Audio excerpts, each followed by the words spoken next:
जल्दी जल्दी घर के सारे काम निपटा बेटे को स्कूल छोड़ते हुए ऑफिस जाने का सोच घर से निकल ही रही थी कि फिर पिताजी की आवाज आ गई, बहू जरा मेरा चश्मा तो साफ कर दो।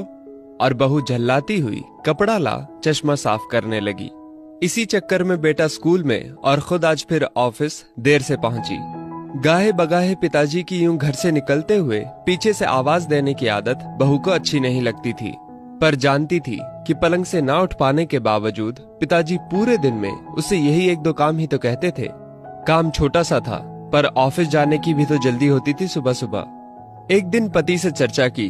पति की सलाह पर अब वो सुबह उठते ही पिताजी का चश्मा साफ करके रख देती, लेकिन फिर भी घर से निकलते समय पिताजी का बहू को बुलाना बंद नहीं हुआ। दिन बीते, एक समय वो आया कि समय से खींचातानी के चलते अब बहू ने पिताजी की पुकार को अनसुना करना शुरू कर दिया। एक दिन ऑफिस की छुट्टी थी तो बहू ने सोचा क्यों ना घर की साफ सफाई कर लूं। अचानक पलंग से नीचे गिरी पिताजी की डायरी हाथ लग गई। उसे पलंग पर उठाकर रखते हुए उत्सुकता हुई कि देखूं तो सही पिताजी सारा दिन क्या लिखते रहते हैं। यही सोचकर यूं ही खोल दिया एक पन्ना।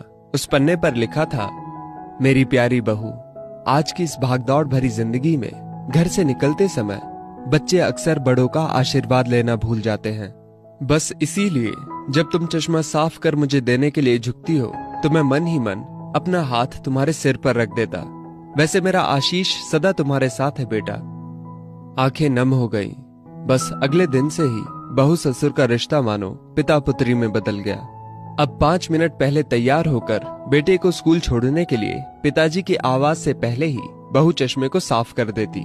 पीने के पानी का जग उनके पलंग के सिरहाने रखती। जाते समय लाड़ प्यार से 2-4 वाक्यों में सारे दिन की हिदायतें देती। कभी उनके फल या दवाई ना खाने का उलाहना, और अंत में, अच्छा बाबूजी ऑफिस को देरी हो रही है, चलो बेटा बाबूजी को बाय बोलो, कहकर घर से निकलती। बूढ़ी हड्डियों में ना जाने कैसे ताकत सी आने लगी। दवाई वही थी पर सेहत में सुधार 10 गुना होने लगा था। पिताजी स्वस्थ होने लगे थे, परंतु अचानक एक दिन हृदय गति रुक जाने से स्वर्ग सिधार गए।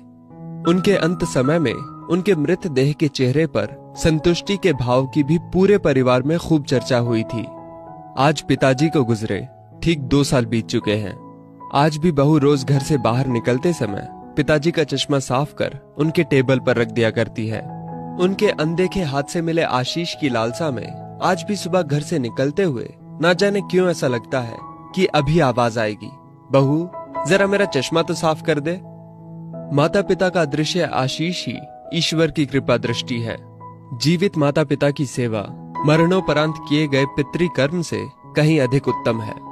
जीवन में हम बहुत कुछ महसूस नहीं कर पाते, और जब तक महसूस करते हैं तब तक वो हमसे बहुत दूर जा चुका होता है।